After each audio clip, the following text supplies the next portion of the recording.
Well,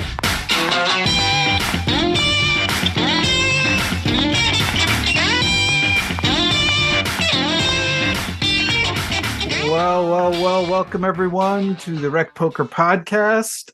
Again, you're dealing with the B team tonight. I am replacing Jim Reid tonight. He is still on his Dream Vegas trip, which actually we'll talk about a little.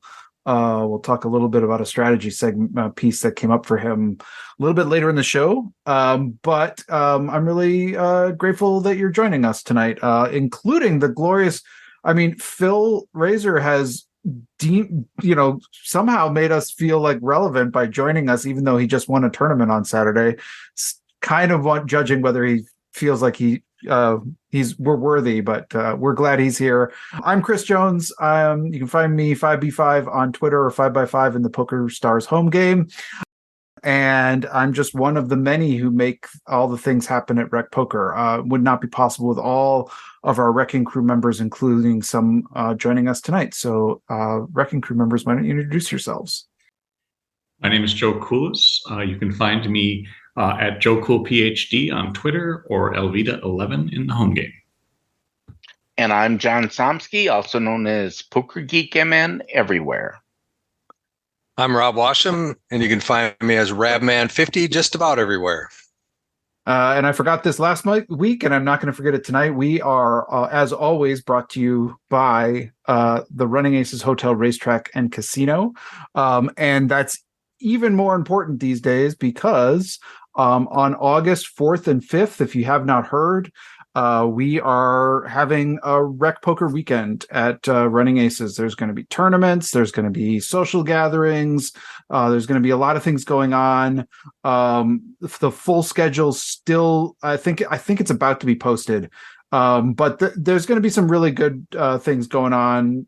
Some great tournaments in play. Some that'll be for everybody with some incentive, like prizes for RecPoker members. And then I think there's going to be one exclusive event that's just for RecPoker, the RecPoker community. So check out the Running Aces website or the RecPoker website for more details. And the last time we had this weekend, a lot of people showed up. It was really great. And we're hoping that we can sort of meet some new people and connect with some old friends too. So if you're available and around the Minneapolis, St. Paul area, join us August 4th and 5th at Running Aces.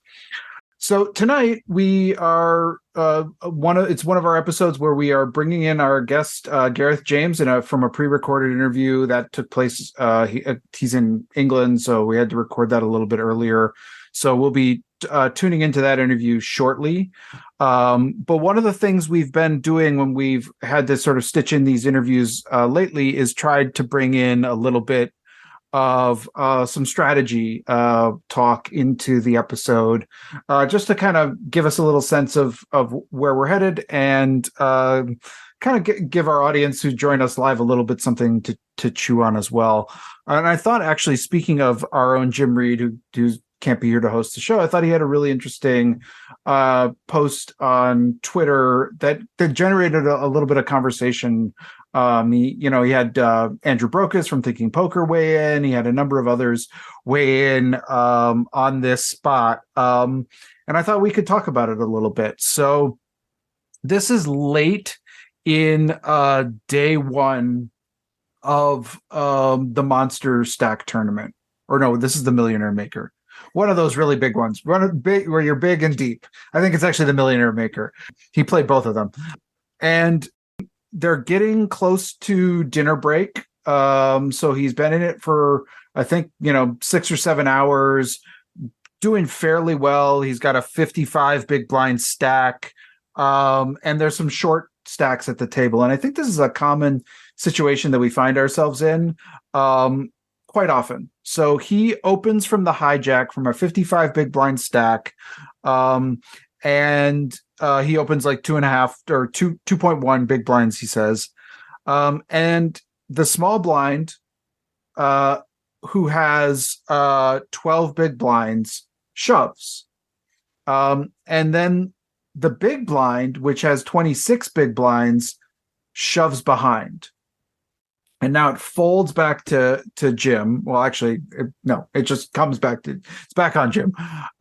And he was asking. He didn't quite start by revealing what he had. He just said, "What's the worst hand that you would be holding in this situation where you would be calling?" And he was kind of curious about the responses, thinking a little bit about the ranges of these two players, the 12 big blind shove from the small blind, 26 big blind over shove from the big blind. And now he's sitting there, it's half his stack. If he loses to the big blind, it's half his stack going away. But there's also a lot of chips in the middle.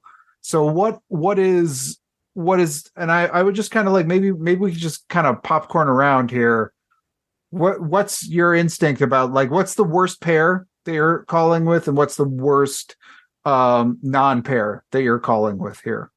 Who was the 12 blind shover? That was the small blind. Small blind. They could be doing that with a pretty wide range. It could be a ragged ace. Yep. It could be king queen suited. But then once you have the big blind shoving, that's got to be something a little bit more substantial. I mean, I can't imagine calling here myself with like less than tens for a pocket pair.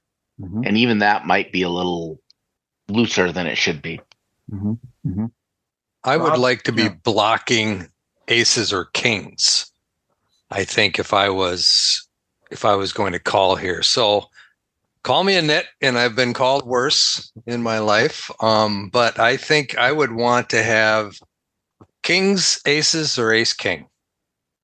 Kings, aces, and expect to see maybe queens. Mm-hmm.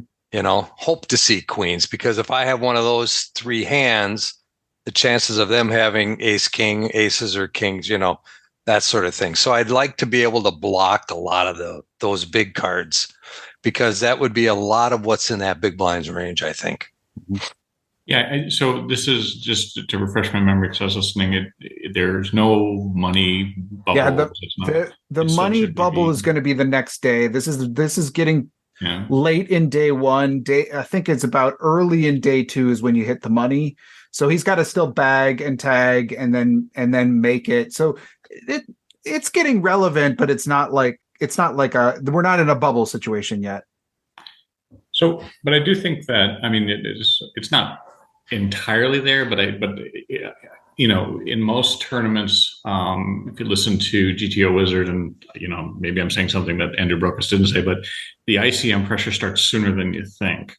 And in any kind of tournament like this, your goal in the early stages is to build your stack, right? You need to have something so that you can abuse the bubble if you're going to do something beyond just min cashing. So I think that without exactly knowing how many hands are left, I might, as much as I want to be a nit like Rob and do kings, ace, king, king, I might be tempted to call with something. Maybe tens makes me nervous, but maybe jacks and queens. Maybe I wouldn't do ace queen, but something, because you have to take a little bit of a chance. And to triple up, well, it wouldn't be triple up, it'd be, what was it, 20 bigs that they shoved? So 26, yeah. So you have a chance to at least get 2.5 times your stack and build and set yourself up. And you got to take a chance at some point, right? Otherwise, you're just going to bleed chips and pass them around. So let me read a little bit of what Jim wrote in some of the, and maybe we can ask him down the road a little bit more about this, a little bit what he wrote on Twitter. Okay, I've gotten some good responses from you all. Sounds like the Twitterverse is tighter than me. I think the big blind probably does not jam aces or kings, but instead flats with them to give me a chance to reshove with weaker holdings that I would fold to their shove. So that weakens their jamming range a bit. And I could see them doing it with some smaller pairs as well to isolate the small blind, who is probably shoving a lot of ace X hands along with their value shoves when I open the hijack with a pretty wide range.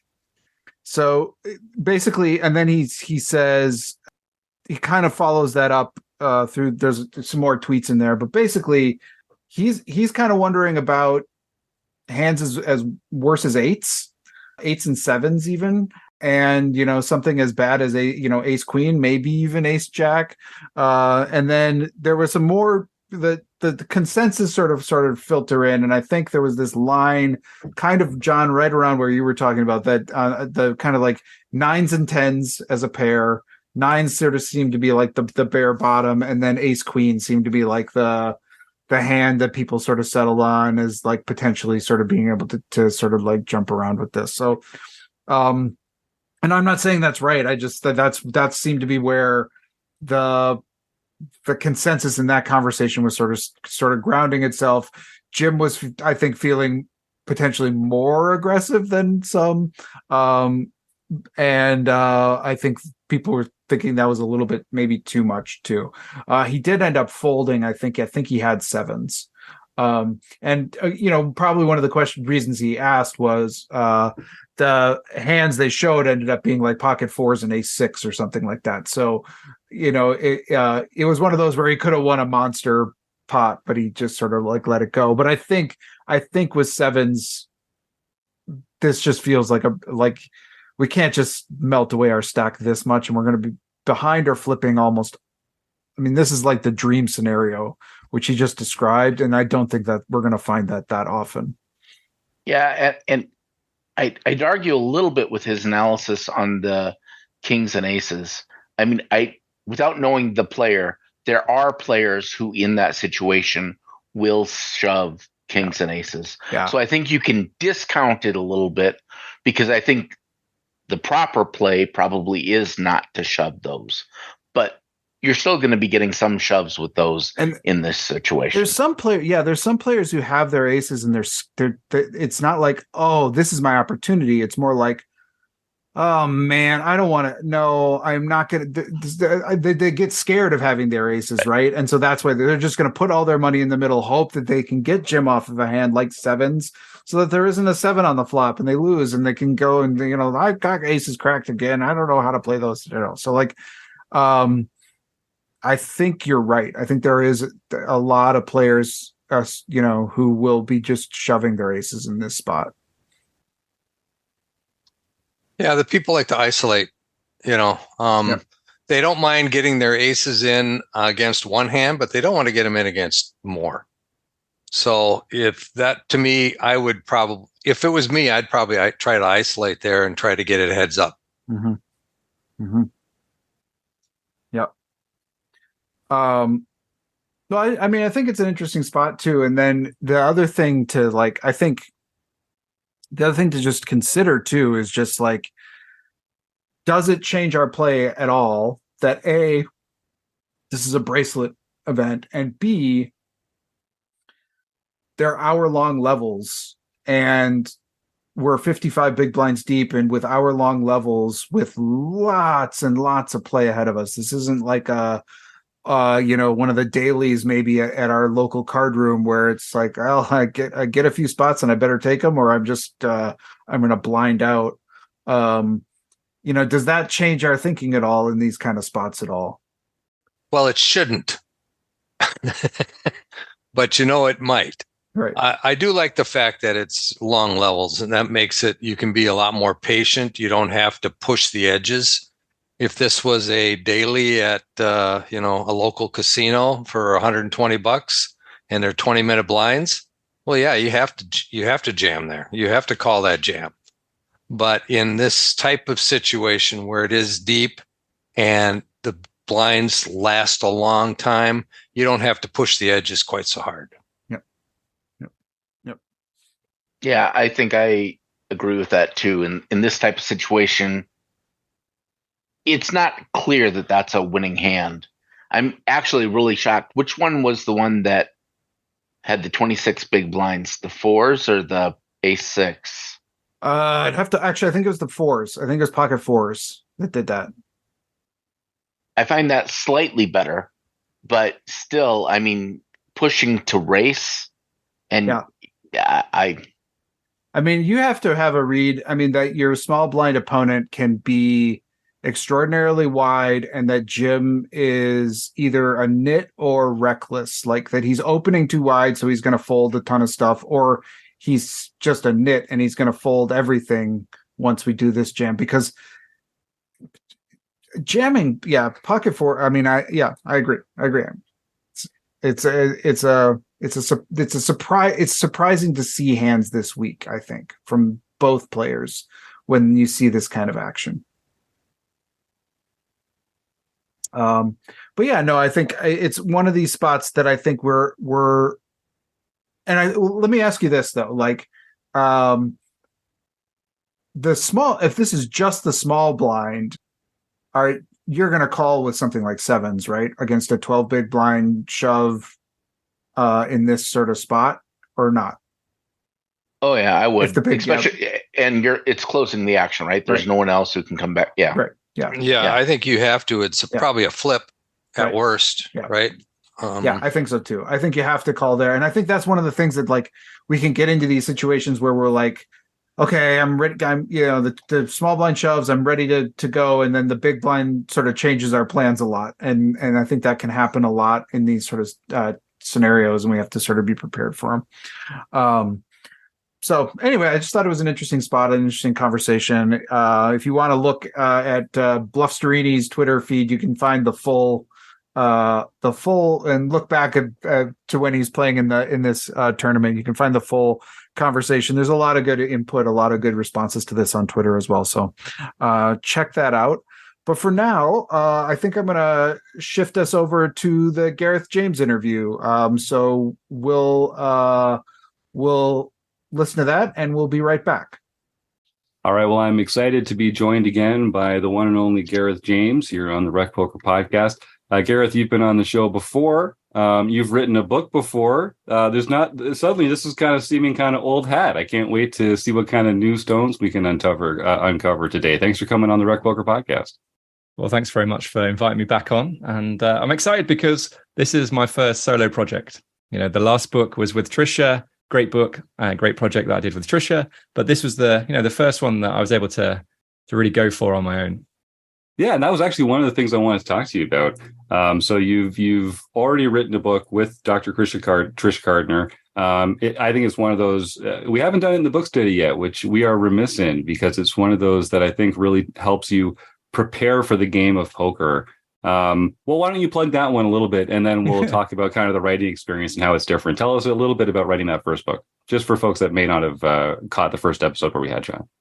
Yeah, so the first book is called Purposeful Practice for Poker. And that was the book I, as you said, wrote with Dr. Trisha Cardner, my podcast co-host. We do a podcast together called Poker on the Mind. And the goal with that book is really to show you how to set yourself up for success in terms of study and training. So there's this idea of deliberate and purposeful practice. And we're taking those ideas and showing you how to incorporate that into your own poker study and training. Awesome. This one, as you say, The Final Table, is the first time you've written a book by yourself. That must have felt a little bit daunting, but also it's always kind of nice and easier to do things the second time around. What was different about the process writing it on your own? Yeah, that's a great question. So if I take you back to probably July time last year, 2022, I had this idea that I wanted to write a final table book, and I spoke to my wife about it, and I said, oh, do you know what? I might contact the publisher and just see if they're interested in this, right? And before I'd even got to write the email the next day, I received an email from the publisher saying, can we arrange a Zoom call? Because we want you to, we've got an idea for a new book. I thought, oh, this is weird how the universe works. So set up this call a couple of days later, and they said, yeah, we want you to write this book called The Final Table. That's the working title, but it's actually the title we went with in the end.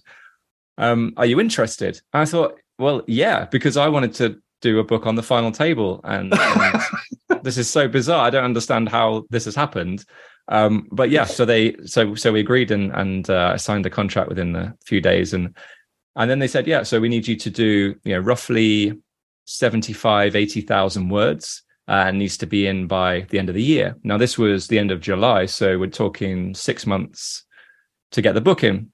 So it's slightly different from Purposeful Practice for Poker, because Trisha and I wrote together, and there were certain sections that we'd go away and write on our own and come back and discuss and improve on. Whereas this one was, just all me. And so I thought, right, 80,000 words. Let's see how we split this up so that I can, make sure that by, so what I wanted to do was by the end of October, so 4 months in, have everything written. Then I could edit it in November and then send it for proofreading in December. Oh my God, that sounds, just as an outsider, that sounds so daunting. That's like nightmare fuel for me, but I can't wait to hear how that went for you. It sounds really ambitious. You get your 80,000 word target, and you ticking the words off, and you see that you're not really making any progress in the first few weeks. So I thought, this is going to be tough. So all I decided to do was that I would say, right, wanting to do 5 days a week, Monday to Friday, I would write 800 words, 4,000 words, and then 20 weeks with a few weeks extra in there, because I went on my honeymoon in the middle of that. Right. I went away on a poker series for a week as well. So I thought, okay, this should be fine. Then I fell a little bit behind. So I ended up having to do something like 1,400 words. So 7,000 words a week. But by the end of October, I had the book done. And then I spent the whole of November editing it. And there are loads of hand examples. There are 130 or more hand examples in the book. So going through them all, making sure that it makes sense, making sure that what I wanted to say, everything I wanted to say was available and was written in the book. That took quite a long time. And then I sent it to proofreaders, and then you get the feedback. And there's things like I've read the book loads of times now, and there's still things that this doesn't actually make sense. For example, there's a bit that says so the big blind opens and the big blind calls. And you're thinking, what was going through my head when I wrote this? But, when you're writing 1,400 words a day and you're just like, trying to get things out. I'm running sims at the same time, having to wait for those to finish. I, rented a server so that I could run all of these hands. So, I think the key thing to being able to write a book like this is to sort of recognize, okay, it's a lot of words. It's a big project. But if you break it down, it's like learning anything or doing anything, achieving anything. If you break it down into small bite-sized chunks, you can get there. And that this is an example of how this works. Yeah, many of the prolific writers that I've read interviews from all say something similar about you have to just put words on paper every day, and at the end of it, that's how you get a book. Joe Koulos, you had something there, I think. I was just going to say, it's the same sort of thing, is that I tell my students when they're writing their dissertations that it's a page a day. It doesn't matter if it's terrible. It has to be a page. And because you're going to edit it, half of it you're going to throw away no matter what you do. And if you're trying to write it through sections or say, well, I need to write this part before I get there, you'll never finish it because you'll get stuck, and that'll be the roadblock. So it's good that you're using my system, Gareth. Well, it reminds me of being back at uni, actually, because they said to us when we were writing essays, don't try and edit in your head. I'm the worst person for trying to make it perfect in my head. I'm definitely a perfectionist. And so I'm trying to make this every sentence perfect in my head, and realizing I'm just not getting anywhere. So for this book, I just had to just get everything out and then edit it later, because otherwise it was never going to get written. Yeah. And I think you kind of have to give yourself credit as an editor as well. Give that future Gareth some props, because he knows what he's doing, and let writer Gareth here come and just spew, at least just to give us some working material, right? Yeah, I think that's a very common experience. Was there one particular chapter or particular aspect that you found, for whatever reason, was a little more difficult to put to paper, or to figure out how you wanted to access the information? Because I know part of your job, it's not just gathering the information and solving the strategies and figuring out what the right plays are, but it's also about distilling that down into a way that's accessible to your average recreational player, a winning serious player. So were there any parts of it that you found particularly difficult? Yeah. So the way that I decided to set the book up was sort of 8 to 10 players left, 5 to 7 players left, 3 to 4 players left, and heads up. And so it was all going swimmingly until we got to 3 to 4 players left, all fine. And then I realized how much of an expert I am not at heads up play. And so I had to take an interest. Like, I thought, how do I don't want to pretend. I don't want to be one of those coaches or one of those authors that pretends that they are amazing at a particular aspect of it. I wanted to show the reader that actually there are going to be aspects of your game, whether it's, earlier on in the final table, maybe not in this book, but like earlier on in the tournament, there are going to be parts of your game you're not going to be very good at. I'm exactly the same. Like, I'm not a heads up expert. Ideally, I would have wanted a heads up expert to write this chapter. So I took the angle of, okay, this is how I approach improvement in this area. I'm going to give you lots of hand examples from heads up play from the biggest final tables that you can see online, and some examples from my own database. And I'm going to show you how to approach it, what you should be thinking about. Because when we do the analysis of other hands, like, it's quite easy. You can run them in a solver, you can explain what's going on, and you can explain, sort of describe the changes that you might want to make in terms of exploits. So if your opponents are not doing this, maybe you should do this. If they're doing this, you should do that.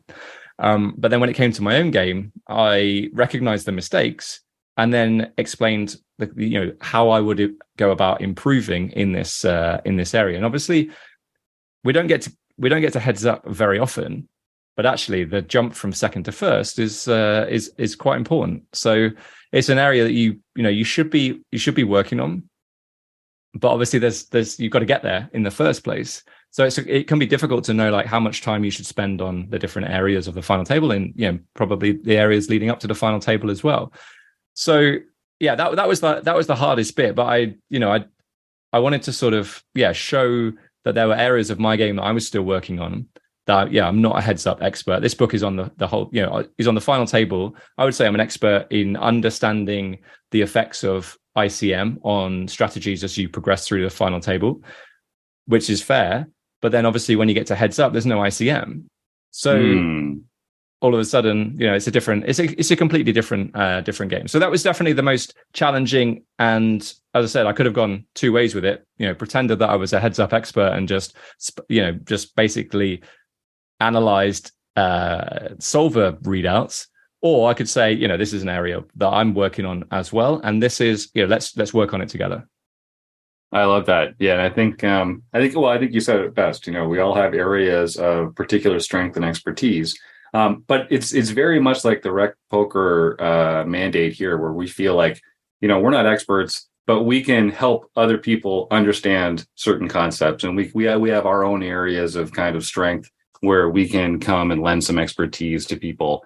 And none of us want perfect to be the enemy of good, especially when it comes to book writing. Perfectionists like yourself, I'm sure that's a challenge, just to kind of decide that you're finished, right? That must be quite a moment when you're ready to kind of hand it over and decide that the last brushstroke has been laid.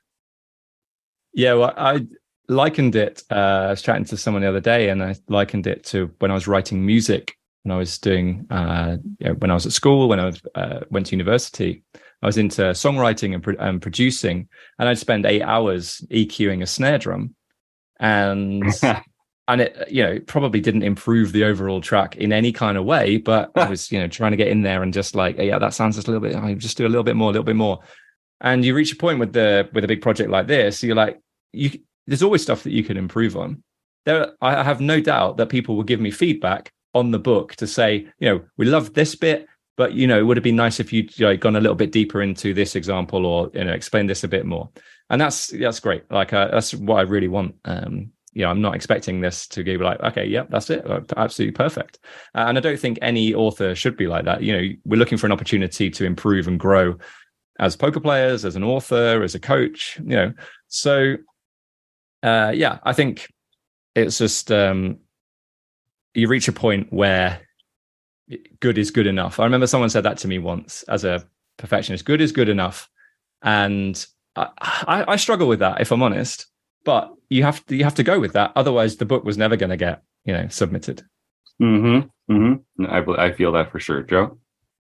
So I guess one of the questions is kind of based on what you were just saying is here at Rec Poker, where we have a slightly different audience group than at a lot of training sites. The vast majority of people who are going to be in our audience are not looking tomorrow to suddenly be grinding, 12 tables over the week to make their entire income. And a lot of people are playing for fun.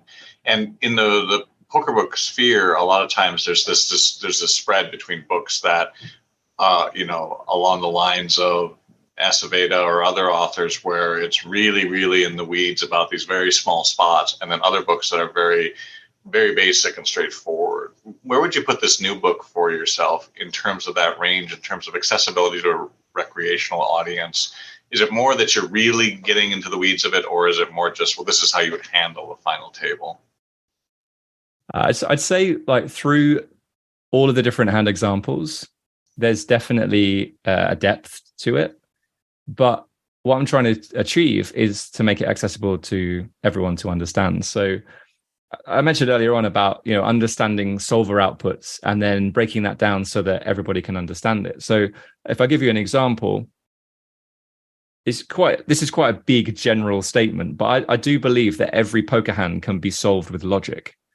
So if you can understand logic at a final table, then you can go some way to making the right decision. So, for example, there might be a situation where somebody raises and you're in the big blind, and the solver says that you should shove 2s, 3s, and 4s, but then call with 5s, 6s, 7s, 8s, and then you can jam 9s plus. So now you've got to try and think, okay, what's the logic here? And so what I do in the book, there's a section on logical thought process. So let's think about why 2s, 3s, and 4s might be a jam, but then 5s, 6s, 7s, and 8s is actually a call. We go one step further and we say, okay, what's my opponent calling with?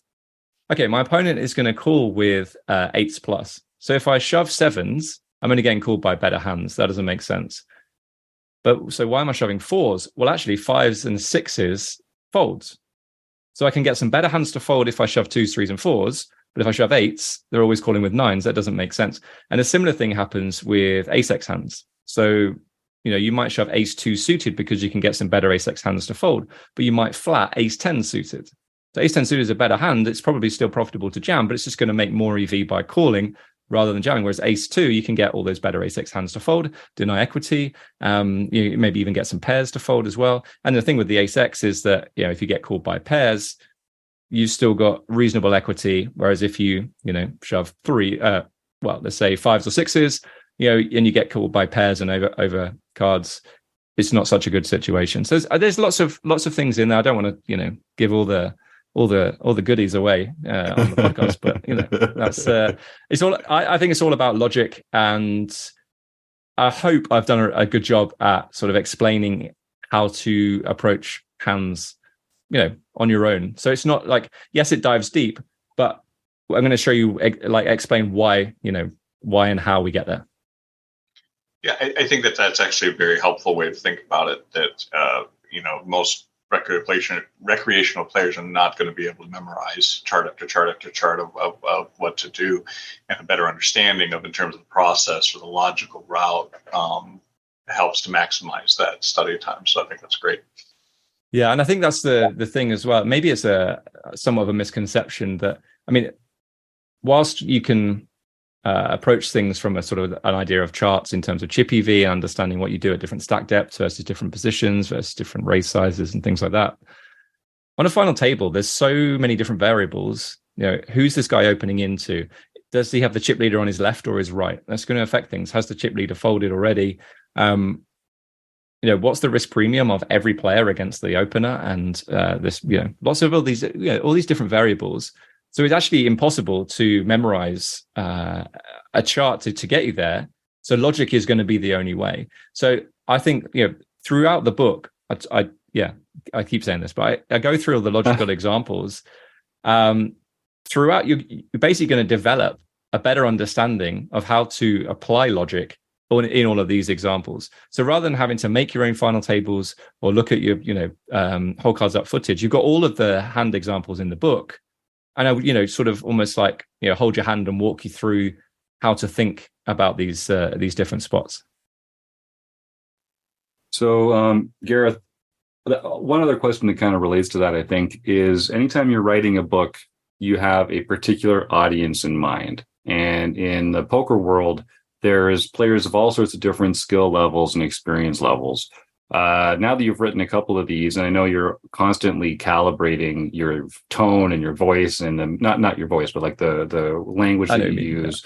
How do you sort of decide what skill level or experience level to speak to, and how does that impact the material that you choose to analyze and the ways that you present it? Yeah, that's a good one.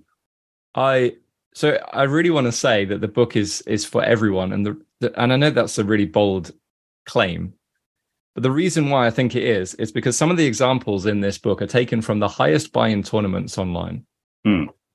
And these are, quote unquote, who we believe to be the best players in the world, and they are making mistakes. So, yeah, I'm not going to believe that some of these best players in the world are going to go out to the, bookstore, Amazon, or D&B's website and buy this book because they think they're going to get value from it. But honestly, I think they would. I think everybody can take a lot from it.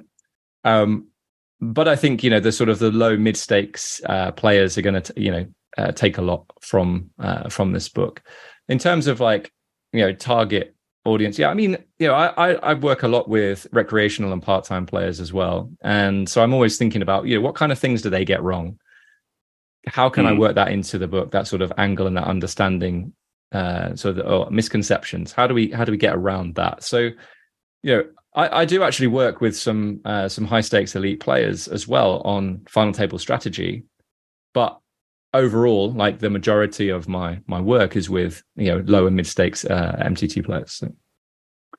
So that's one thing I want to talk about a little bit, because I think final tables are so important, especially for recreational players, because you're not going to make that many of them just because it's hard to make a final table. Not because recreational players aren't skilled. It's just because you're not putting the volume in that regular players are going to put in. So making final tables is hard. It's rare. Obviously, only 9 players out of every tournament do it. And it's where all the biggest, most expensive decisions are made, which means that it's where the most expensive mistakes are made. And it's an area that I think is kind of difficult to naturally practice for, because it's hard to simulate the different factors that are at work approaching a final table and at a final table. Obviously, ICM is going to be a major one of these factors.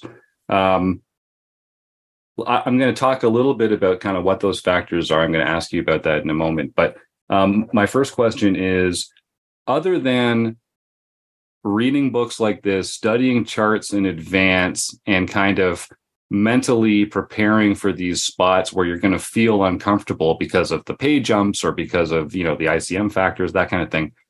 Other than that kind of mental prep, a visualization, what are some ways that we can actually practice time at the final table or experiences at the final table? What can we do so that when we actually make a final table, that's not the first time that we're thinking about some of these things? Yeah, so I actually have a chapter at the end of the book called Continuous Improvement. And I actually go through different ideas and examples of ways that you can approach studying and making sure that you can train in the best way possible, so that when you do land on your next final table, you are as prepared as you possibly can be. So I mentioned it before about whole cards up footage, running your own sims. It's quite a useful thing to do. You can see what supposedly the best players in the world are doing. And I say supposedly because sometimes we can put these players on a pedestal and believe that what they're doing is correct. And you think, oh yeah, well they 5-bet jammed king 3 off. That must be a thing. The solver probably loves it. But then you run it in the solver and it doesn't love it. It's you're trying to wrap your head around it. And just as a sort of slight aside, it is important to remain open-minded in these spots and not just think this guy's terrible or he's punted. There could be definitely a reason. They might think, okay, this player is 4-betting way too much, so we can 5-bet jam with blockers. We block kings and ace king. I'm trying to find an angle where that might be okay. Right. But, I think starting from an equilibrium point of view and saying, okay, this is what equilibrium looks like, and then comparing it is quite important. There are various apps out there. DTO Preflop, GTO Wizard have just as a couple that I've used have final table, certainly preflop sims already loaded in, so you can practice preflop situations within those apps. And there are, I know there are other apps available. I just haven't used them, so I wouldn't be able to comment on them. So there's that whole cards up footage, running your own sims.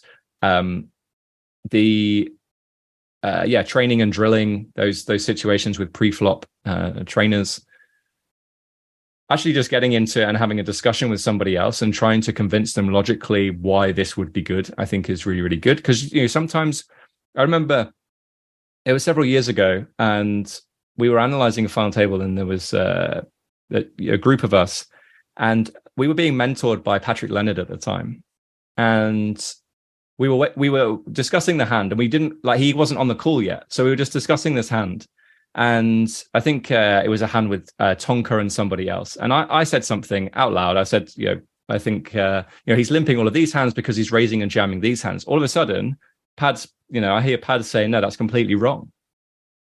And I thought, oh, okay.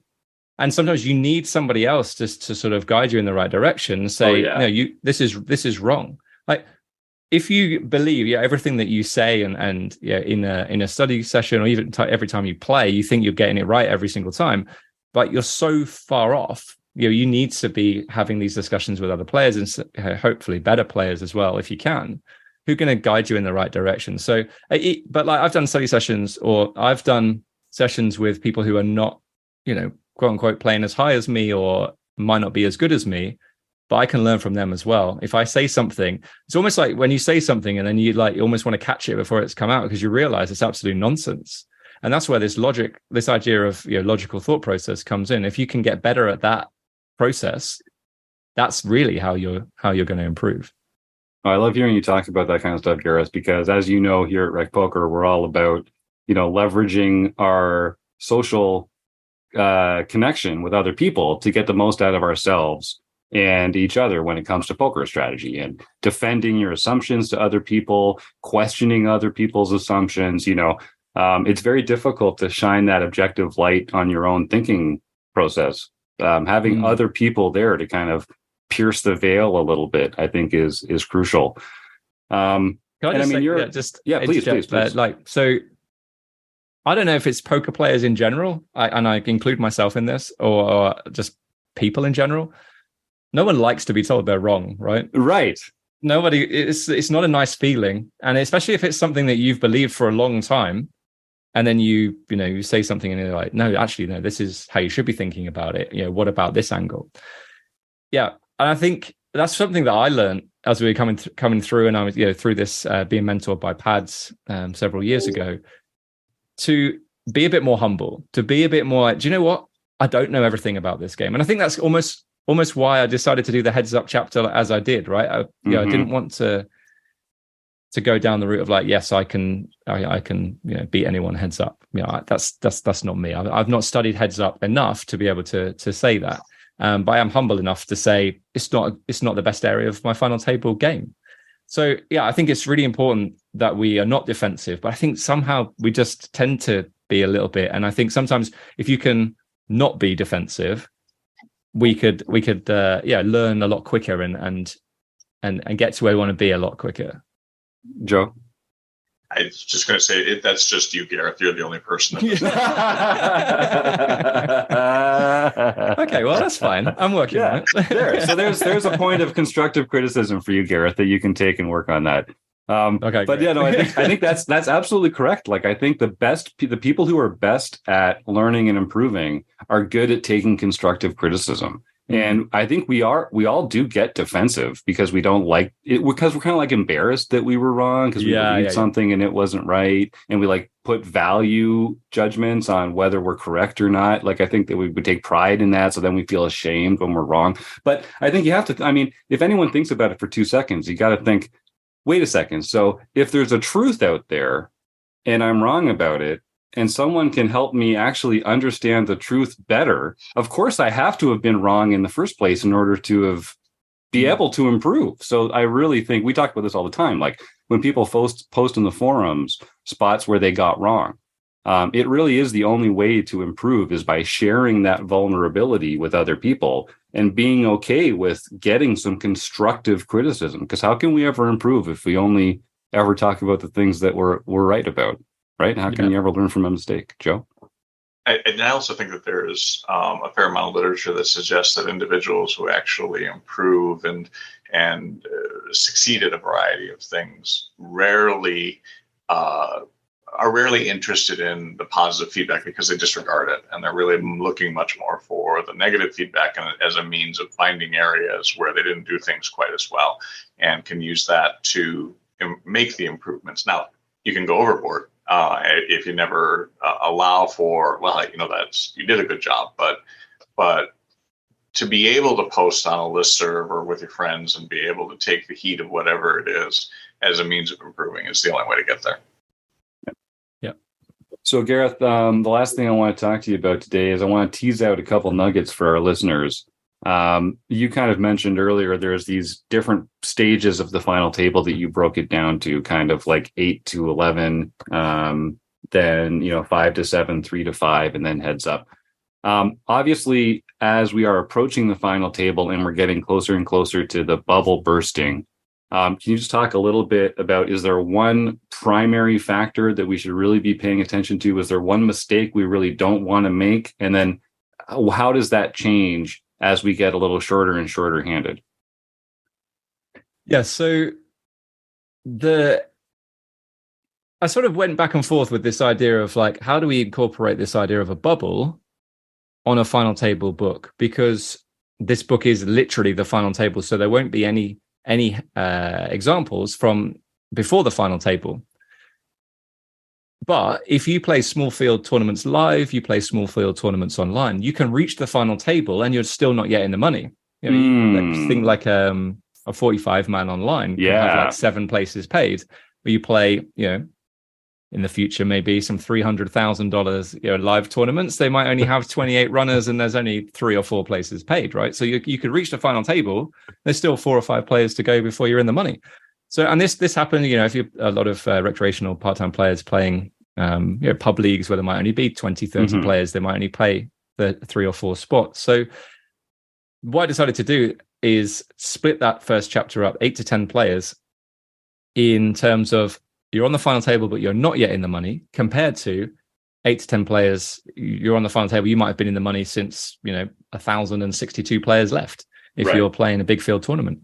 And just comparing the two. So obviously, the bubble, that it is possible to reach a bubble on a final table.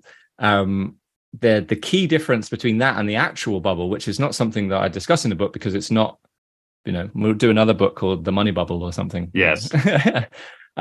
Is there's a big jump between, let's say, the 7 places paid. So the big jump between 8th and 7th, 8th gets 0, 7th gets whatever. But not only that, but you're then only 6 places away from winning. Whereas if you're 1,062 players left, 1,063rd gets nothing, 1,062 gets, 2x the buy-in, or 1.5x the buy-in, but it's still 1,061 players to go until the first place. So it's very, very, very different. So this is where this idea of risk premium. So I introduce what is ICM, what are bubble factors and risk premiums, how does that affect strategy and guide your strategy, and so to sort of compare the two examples, 8 to 10 players, not yet in the money, but then in the money as well.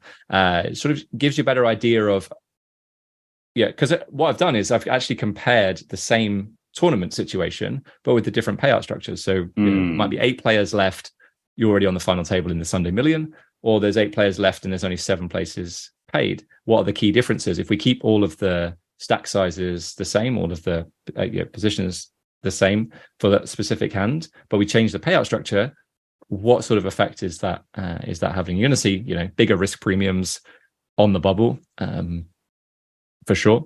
But then it works through, and it 5 to 7 players, 3 to 4 players, and then heads up. I'd say 3 to 4 players, the strategies might appear more aggressive because you're playing in somewhat later positions a lot of the time. But having said that, certainly if you play online, there are fewer antes in the middle, which affects things as well. So something that you might not think about when you're playing normally, you play with a big blind ante, it's just always going to stay the same. Some tournaments, they go to like a small blind ante or half a big blind ante for short-handed. But if that doesn't happen, you've still got that in there. That's going to change, for example, your big blind defense strategies. Whereas once you get down to like three-handed, there's less to fight for to begin with. So whilst there might appear to be, you know, more aggressive strategies, there's actually, you know, if you're in second place and you're opening into the chip leader in the big blind, your range is going to be a lot tighter because of, you know, having to defend against a big blind 3-bet or a 3-bet jam. Plus there's only, you know, 0.3 of a big blind or something in the middle to fight for in the first place. So your range shrinks. So that's just like, just something to think about in terms of like how we progress, you know, through the final table. Yeah, I like that. I think it's interesting. So folks, if you're not used to playing large field tournaments and getting down to like the last three tables, there's also this interesting element where as you get down from 3 tables to 2 tables to the final table, you also end up playing kind of shorthanded as the tables need to lose enough players to break. So like when you're down to the top 18, you're playing 2 9-handed tables. But when you get down to the top 12 or 11, you're playing 6 on one, 5 on the other. And I think for recreational players, it can be a little disconcerting to kind of have to play a lot of this short-handed play where the blinds are coming around a lot faster. They have to play more hands. And then you have to adjust again to being full ring at the final table. Do you have any tips for recreational players for just kind of like in a vacuum, how to kind of like handle the swings of that, or how to adjust for not, I know this isn't in the book, it's not technically the final table, but some of these like short-handed positions or these swings of how many seats are around the table? I mean, it's a great question because I don't think I do, to be honest, to have any sort of like, you know, heuristics or really quick and easy things to think about. I got to keep you on your toes. That's part of my job. I like it. The best thing I can think of though is to, you know, treat each hand on its own, right? So you're folded to. I primarily play online, so I'm always going to use online examples. But look around the table. You know, it's easier to see what stack sizes are because, you know, they're all listed on there. It's harder when you play live for sure. And just look at the situation and see where the different stack sizes are. Now, when the things that cause you to have to change your strategy, whether it's to open up your game or to tighten up your game, is whether there's a presence of really short stacks, right? So if you were if you were the chip leader and there were 3 stacks who had, I don't know, 4 to 10 big blinds, you can open very, very aggressively. The medium stacks are not going to want to play pots against you. And when they open, you can 3-bet. They're not going to want to fight back. They don't want to 4-bet or to play a pot out of position, for example, in the 3-bet pot against the chip leader when the risk premium against you is so much higher. And that's something, you know, your risk premium is higher depending on who you're playing against, right? So if I'm in 9th place, my risk premium against the chip leader is higher than it is against the player in 8th. So sometimes, you know, you play a hand against the player in 8th, you can get it in wider than you can against the chip leader, even though the chip leader might be playing more hands, right? So that's sort of a, you know, something, again, an aside to think about. No, I like that spot. But yeah, so looking at the situation and seeing if there's, you know, some really short stacks that you can take advantage of if you're a really big stack, and you're not taking advantage of the short stacks per se, really just, you know, focusing on the more medium stacks. But if you're a medium stack and you've got like the chip leader behind you, that's an awful situation to be in. I'm just working on the video course that I'm going to release as as part of this. To go alongside the book really. And there are so many examples of where players are opening way too wide with players who have them covered. Let's say they're a medium stack and they've got like 3 players behind them who cover them. And they're opening, you know, small pairs or suited connectors, and these hands just go way down in value in those spots. You just can't open them. Now, of course, you know, some people might be listening to this and thinking, yeah, but not everybody's playing like a solver. Not, you know, they're not going to play as aggressively. But the key thing that I always start from, and I mentioned it earlier on, is that point of equilibrium. Right? Start from equilibrium. What does it look like at equilibrium? Then, of course, yeah, we can say like, okay, well, I don't think I'm going to get 3-bet as aggressively, or I don't think they're going to play as well post flops, so I'm going to realize more equity in that example, in that instance. But you've got to start from a point of equilibrium rather than, you know, point of, yeah, okay, these guys aren't very good, and I think I can open, you know, king deuce off under the gun. Yeah, no, start with equilibrium, and you can find your way to exploit land from there. Joe? So is what you seems to be saying, Gareth, that poker is a complicated game and there's no simple strategies that you could divulge here that would make you win millions of dollars. Is that what you're trying to say? Yeah, Yeah, tragically. basically. But what I think we can do is to set you up so that if there was a possibility of you winning millions of dollars, you would be in the best possible spot to win or to make money. I think this idea of like winning, like you hear quite a lot, especially within recreational communities. Oh, I was playing to win. I wasn't playing to cash. I was playing to win. Whereas I think you should change that to playing to make the best possible decision in that given moment. It doesn't always mean, like, for example, I could say, I used to say this quite a lot, if it's plus EV, you should take it. But it might be like a super marginal plus EV spot in a really soft tournament. Maybe you don't need to take it. But you certainly wouldn't want to take a minus EV spot because you just didn't care about ICM and you were just, were playing to win. I think the goal is really to make the most money. And so if you take the highest EV line every single time over the course of your career, you're going to make the most money.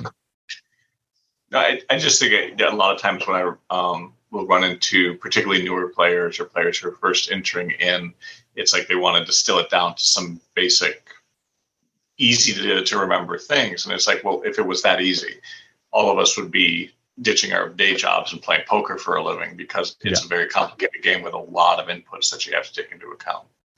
Yeah, I agree. It's there's that famous saying, isn't it? It's like it takes a day to learn and a lifetime to master.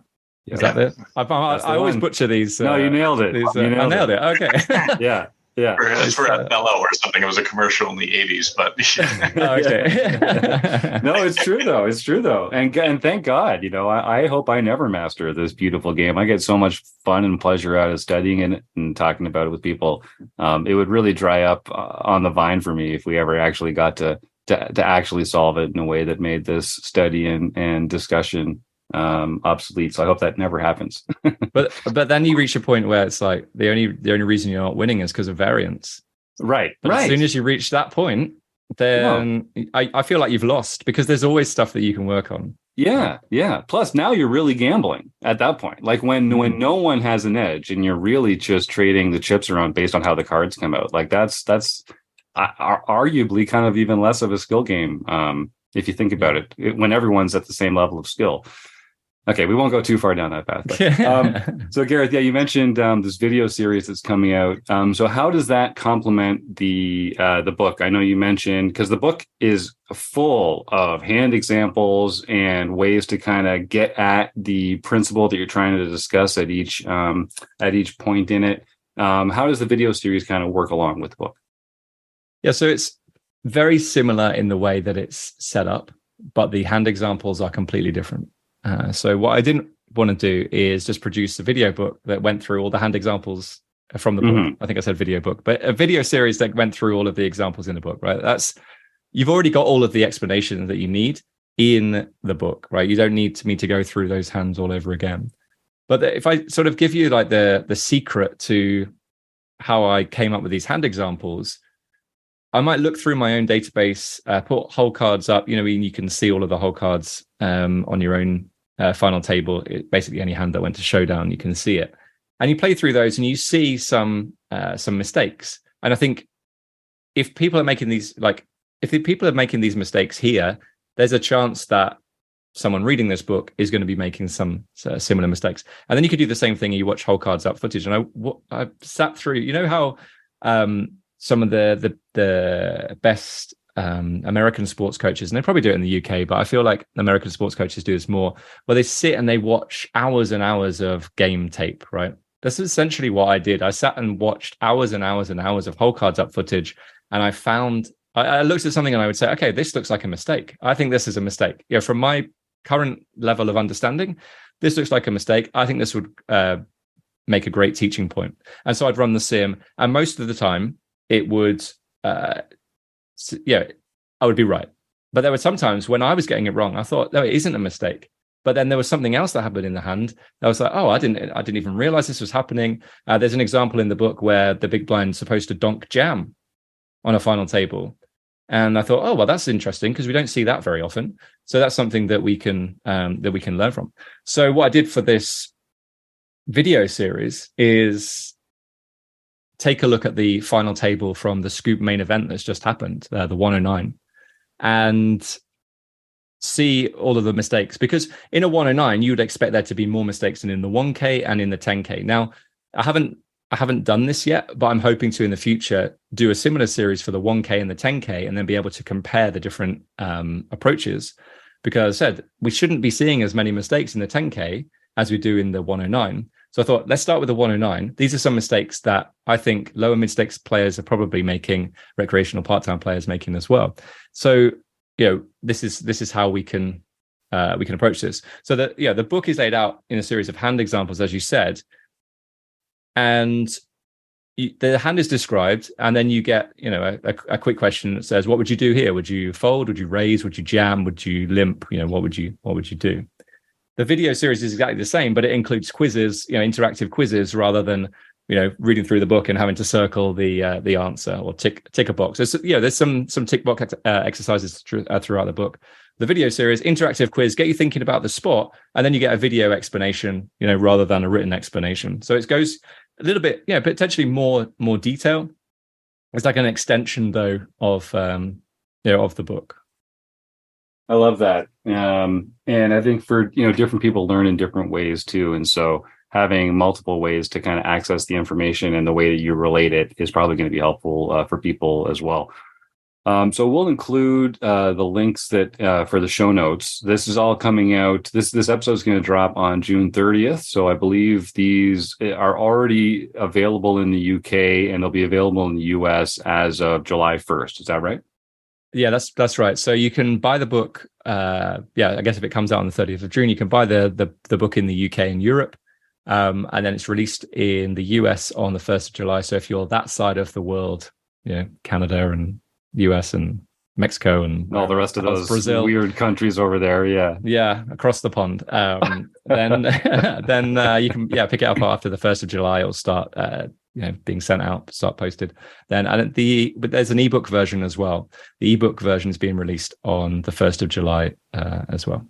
And where's the best? Is it D&B? Is that the best place for folks to go to get their copies? D&B's website. I'm sure you'll put a link for that. We'll definitely do that as well. And we had Byron and Dan on the show just last week and had a really fun interview with them as well. So I hope folks are well used to talking about D&B and Gareth James. Gareth, you've been a RECing Crew member here for a couple years now. We're so honored that you've joined the crew like this. We did some study groups in the past. We've shared some of your MTT Poker Academy videos with our group. I just want to say thank you for continuing to be such a fantastic influence for recreational poker players and for being such a great resource to groups like ours that I think just really benefit from the kind of analysis that you're able to put together. So really thank you very much for that. I do mean it. Well, no, and I appreciate the kind words, and anytime you want me to come back on, I'm ready. Right on. Well, folks, you can check out, if you go to rec.poker/MTT Poker School, you can see Gareth's RECing Crew page, and you can find out some bio information about him, some links to some of his products, a very dashing photograph as well, if I do say so myself. And of course, we'll put the links in the show notes as well for how you can get a copy of Gareth's new book, The Final Table. Gareth, is there one place in particular where you'd like people to contact you if they want to get together, a social media platform or an email address or something like that? If folks want to connect more personally, what's the best place for them to find you? Yeah, so I would say the website, mttpokerschool.com. So there's ways to contact me. There's all the social media links on there, and there's information about my programs as well. All right. Well, we're going to head back to the rest of the podcast here with the rest of the RECing Crew members live on YouTube. But thanks again, Gareth. And thanks, Joe, for being a great part of the interview today. And we'll look forward to the next chance we get to connect. Cool. Thanks, guys. Take care. And we're back. So for our live studio audience, you are fully know we haven't heard this, but I'm sure this was a good interview. Gareth James is. I think it's one of the best interviews Jim's ever done. Yeah, it does feel that way. It does feel that way, and that's probably no credit to Jim. It's probably more credit to Gareth James. Speaking of which, stay tuned. The co-host was the reason that. Well, yeah. I mean, that's clearly. When you have somebody this talented tee up an interview like that, it just goes flawlessly once they start going. But stay tuned for the end of this broadcast, because we are going to be giving away Gareth James' new book, The Final Table. So that'll be part of our food bank drawing. If you want to start typing food bank into the chat, we will be giving away that book to one lucky winner. But in the interim, John, why don't you take us away on some home game results? Well, we do have some interesting results this week, starting with Carl0621 got his second nightly victory for the year. Matty Bumpo got his first daily nightly victory. Matter of fact, first victory lifetime. Ooh. Then we have GF Hawk, Eric Romo, got his fourth nightly victory for the year. Then GF Hawk, Eric Romo, got his fifth nightly victory for the year. Then GF Hawk, Eric Romo, got his sixth nightly victory for a year. Yes, that's 3 in a row. Wow. That is the hat trick. I do believe that is the first time in RecPoker history that has been accomplished. Wow. That's tough to do. That is tough to do. Very impressive. That's some run good right there, I'm telling you, because that's tough to do in these games. That's very tough to do. I double checked the numbers, and it wasn't like these were 2, 3, and 4 player fields. They were our normal average sizes, and it was a very impressive feat. Wow, congratulations. That's pretty impressive. Then on the 24th, Michael Babker got his sixth nightly victory for the year. Nicely done, Michael. And Uncle Tobbs Cabin won the daily mixed event, his first for the year. Ket Geek got his fourth international victory for the year. And Evil Roy CA, David Westerveld, got his second international victory for the year. That brings him up to 54 for anyone who is keeping track and trying to overcome him. Who's closest on the heels? I believe it might be Keki Jr. Give me a second vamp for a little bit, and I'll look it up. Isn't Pet Vet should be up there too, I know somewhere. Kim's somewhere up there. I just didn't know who was sort of not quite nipping at the heels. It's because I think there's a sizable gap there, but yeah. Okay, so we have actually it's still Magra 44 with 45 total wins. Oh, that is kind of nipping at the heels, actually. That's pretty good. Yeah. And then Kim Kilroy has 43. Wow. So, and remember, David has 54. So that's still, it's going to be hard to catch him unless someone really starts winning 3 in a row every week. Maybe GF Hawk, man. Yeah. Exactly. Well, he is at 24 now, so that's nothing to. He just needs to win 30 in a row now, and then he's right there. 10 weeks. I'm still at 2, right? 2. Yeah. I don't know. My chart doesn't go that low. I can't really. Then we have John Lutzy. John Lutzy won the daily LPP event, so he can contact info@rec.poker for his free month at Learn Pro Poker. Awesome. Thanks, John. It's really fun to see some of those new names show up too. Along with the people at 54 wins. It's nice to see the first time winners. That's always fun. Rob, why don't you catch us a little up on where we're on with the book study and where we're headed? Well, we're doing GTO Poker Simplified by Daryl Carney with Barry Carter. We had our second session last week, and we talked about how value bets drive our actions. So everything we do in poker, especially when using a GTO strategy, is about getting paid for our value bets. So our bluffs, our checks, our ranges, whatever we're doing as we use our GTO strategy is in concert with getting paid when we make a value bet. So that's a very interesting chapter, because I don't think I ever thought of it that way before, because everybody talks about the bluffs. They're all, they're real cool. You see them on TV. Wow, look at that bluff, and he got it through, and look at all the money he made with that bluff. But bluffs are not there to make money. Bluffs are there so that you get paid with your value bets. And that was kind of like an eye-opening thing for me. So that was an interesting chapter. And we're going to finish up that chapter in our next session, which is the first Wednesday of July, which I believe is July 5th. And then we're going to be getting into range advantage and nut advantage. And those are topics that we use when we determine when to c-bet, how often to c-bet, and how much to c-bet. So that should be an interesting topic.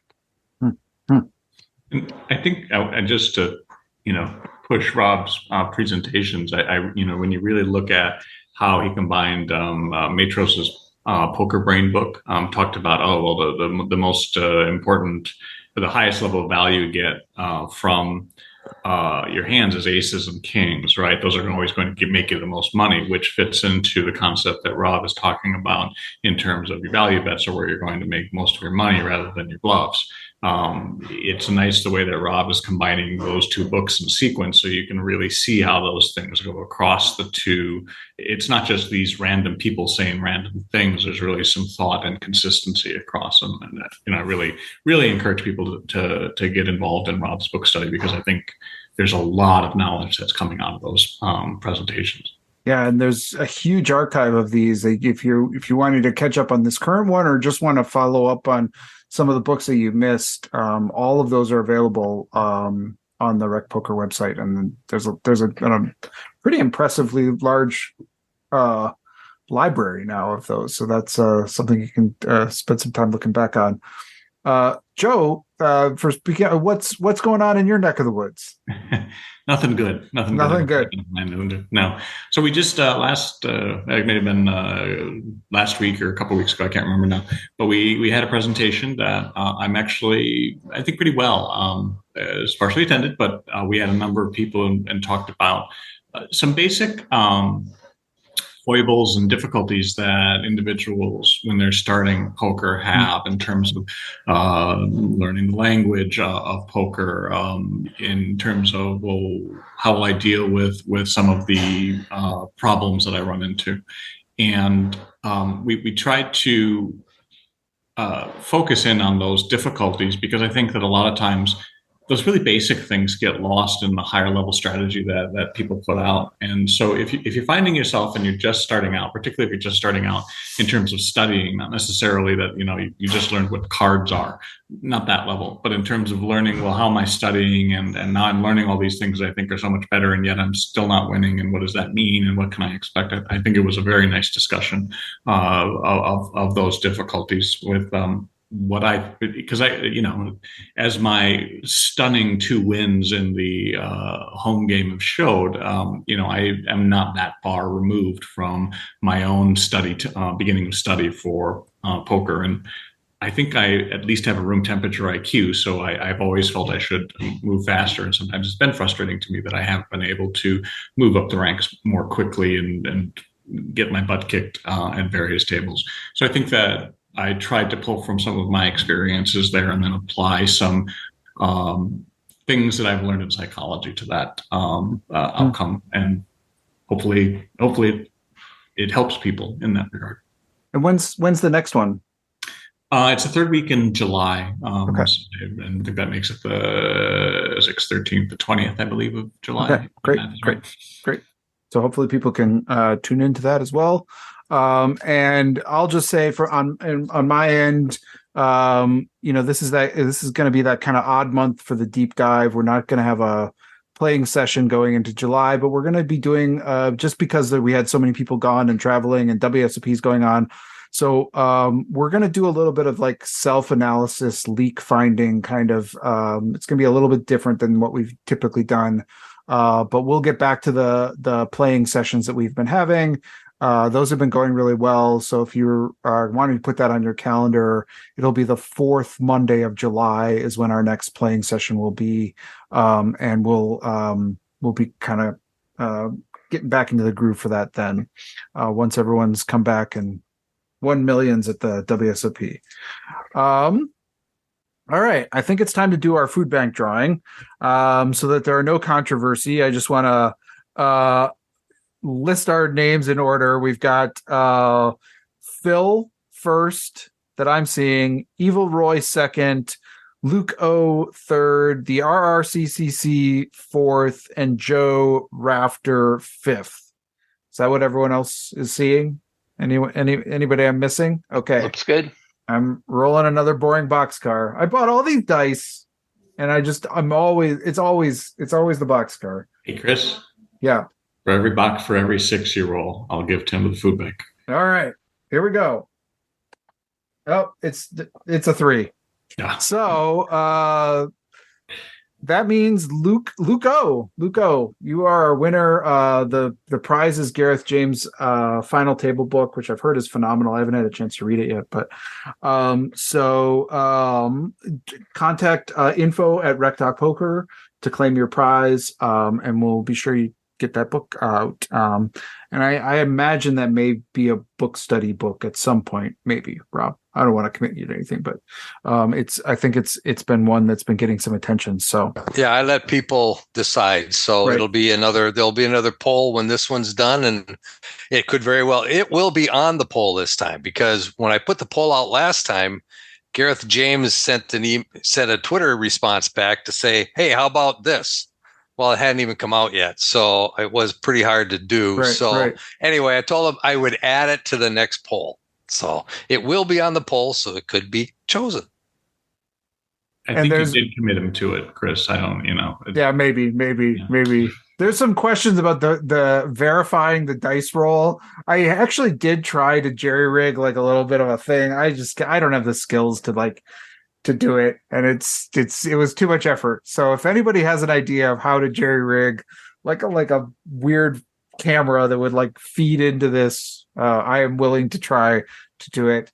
And to make it clear, that is to show the dice roll, not to manipulate or in any way influence the dice roll. Correct. Except if Phil wins, then we sort of nudge it and it sort of knocks over, and then we get somebody else to win. Yeah. Okay. So with that, I think we're gonna close up shop. So I would just want to thank everybody for tuning in. I want to thank Rob, Joe, John for getting us through this. Thank Running Aces Hotel Racetrack and Casino, and mostly you, the listeners. Next week we'll be back with our regular old host, Jim Reid. Until then, thanks for tuning in. We'll see you next time.